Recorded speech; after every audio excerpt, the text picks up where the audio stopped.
least in his mind, has done more than its fair share to try to help New York through this crisis. Harris?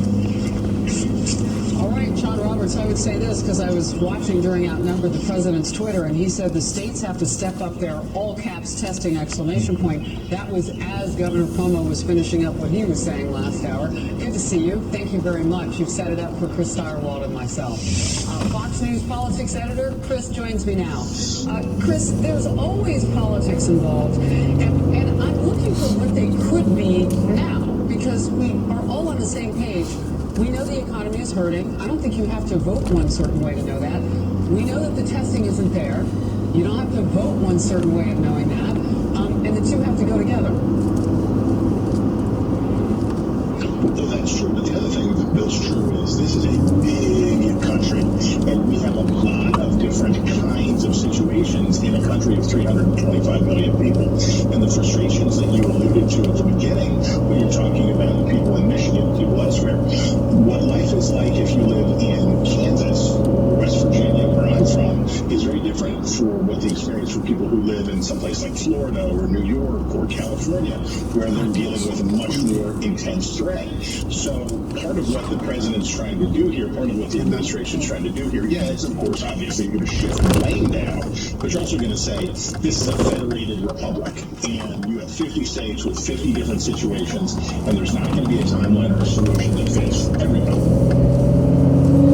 you know what? I don't think the president gets enough credit for that. You know, we looked at the situation and he said he was going to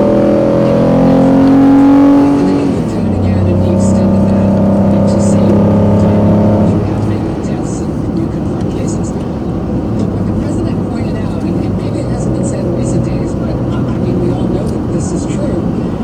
People were leaving the East Coast and other areas to go to some of the other areas. In fact, other states wanted to block it off and say if you come from New York or New Jersey, where cases are, and you get to Kansas or wherever, you're going to have to quarantine Arizona, you're going to have to quarantine Florida for a few days. So isn't it possible that this president's first steps, Chris, made it safer in those places somewhat? By putting those guidelines, people were watching them anyway. They were following them anyway, even if they didn't have top-down stay-at-home orders. What do you think about that? I think that everything that the government did on the federal, state, and local level to instigate, the negative term would be panic, but it wasn't really until this is the 6th Friday, right? It wasn't until 5 Fridays ago, after the president gave his Oval Office speech, people kind of freaked out, right? Governments usually try to prevent panic, but what was necessary in this case, because this is an inside job, there's no program that the government's going to initiate that's going to save us. We're doing this ourselves. Our decisions, the things that we're doing, are what's defeating this virus. And by extending the order, by putting the order in place in the first place, and then by extending it, that was a strong signal to American employers, workers, moms and dads, pastors, rabbis, everybody. We're taking this seriously, and so should you. So I follow that up with this. If we could trust the American people to get us this far based on everything that the president did and what you just said, why can't we trust them to get us farther in terms of reopening the country in certain areas? You see what I did there? I came full circle. If you're going to trust to do one thing, phase 2 on the trust. Well, there's no other way out, right? That's what this comes down to. We have a belief, we have a desire that there is Superman that's going to fly in and save us, right? But that's not how this stuff goes. We have to figure it out ourselves as families, neighborhoods, communities, so on and so forth. This goes from the bottom up, not the top down. The political consequences here, though, are real. And the political consequences for governors who screw this up and get it wrong are real. If they are too restrictive in states where people chafe at that, the president has a real problem, which is his base resents these restrictions strongly. Republicans, nationalist Republicans, populist Republicans, the people that may get president, those people resent deeply this. And they also happen to live in a lot of states where the outbreaks haven't been as bad. So they don't understand why the president isn't going faster and farther. So everybody is caught betwixt and between, and that's why it takes a good deal of patriotic grace and elan to get through this. You've got to keep a stiff upper lip and go, because the next couple weeks are going to be real tough. Well, you add Kentucky and Minnesota to the list with Michigan on this Friday, and going into the weekend, you have several states. Okay, let's move to this. Meanwhile, intelligence analysts now say they'll continue to look at the laboratory in Wuhan, China, where some say they believe the coronavirus may have accidentally escaped. This as China is denying a cover-up after it revised its death toll in that virus epicenter. It went up by 50% today. Chris?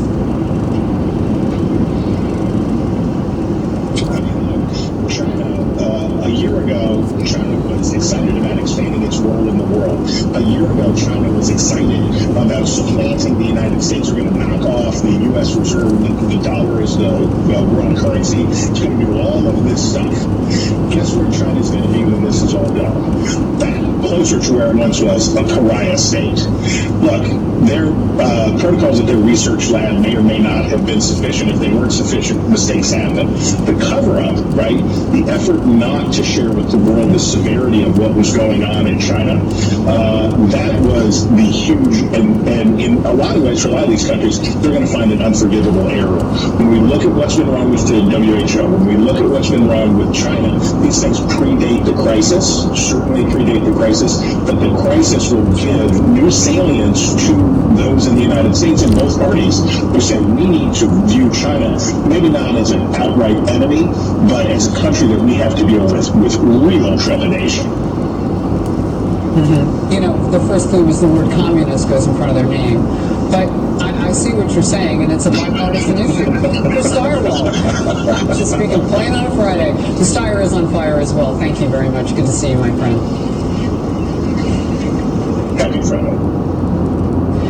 Protests are underway. I mentioned in Minnesota State Capitol. Well, it has begun in the last few minutes as backlash is growing over those stay-at-home orders across America. Chris and I were just talking about it. How do you balance it all out? Trusting people to stay safe and then trusting people to reopen the economy. But the governor there just made a big change in Minnesota that could ease some of the tension and the anger on the streets outside the Capitol in St. Paul. We'll get into it. And in Michigan, Governor Gretchen Whitmer is now facing legal action after critics say her restrictions violate the Constitution. Does she need to rethink her response to the pandemic? Stay tuned. The fact of the matter is, it's better to be 6 feet apart right now than 6 feet under. And that is the whole point of this. We've got to save lives. Every life matters.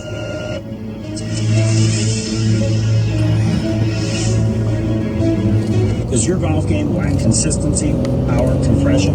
You need the Impact Snap Release Train, the 2-time Golf Digest award-winning best full swing training aid. Train your wrists and arms like never before to get results like never before. I'm Marty Nowicki, PGA award-winning instructor and owner of the Impact Snap. We are proudly made in the USA. Visit us at impactsnap.com. Use coupon code XM10 and save 10% at checkout. Visit us at impactsnap.com. Let's face it, credit cards are pretty much a necessity. New tires for the car? Here's my card. I order takeout, use my card. And most of us just accept the high interest rates credit cards charge as a necessary evil. What are you going to do? Here's what you can do. Get a low fixed rate credit card consolidation loan from Lightstream and pay off those credit card balances. You can get a loan from $5,000 to $100,000. The process is all online. You never have to leave the house. And you can get your money as soon as the day you apply. The average credit card company charges over 19% APR. But with Lightstream, you can get a fixed rate as low as 5.95% APR with AutoPay. Now I can pay off my high-interest credit cards and save money at a much lower rate. Thanks, Lightstream. Apply today at lightstream.com/rate and get an additional interest rate discount. That's lightstream.com/rate for an additional discount. Lightstream.com/rate. Subject to credit approval. Rate includes 0.5% auto pay discount. Terms and conditions apply and offers are subject to change without notice. Visit lightstream.com/rate for more information. When running a business, HR issues can kill you. Wrongful termination suits, minimum wage requirements, labor regulations, and HR manager salaries are not cheap. They're $70,000 a year. I'm Alan Jones, founder and CEO of Bambi. I created Bambi specifically for small business. Get a dedicated HR manager, craft HR policy, and maintain your compliance, all for just $99 a month. Seriously, let's change HR from your biggest liability to your biggest strength. With Bambi, the dedicated HR manager is available by phone, email, or real-time chat.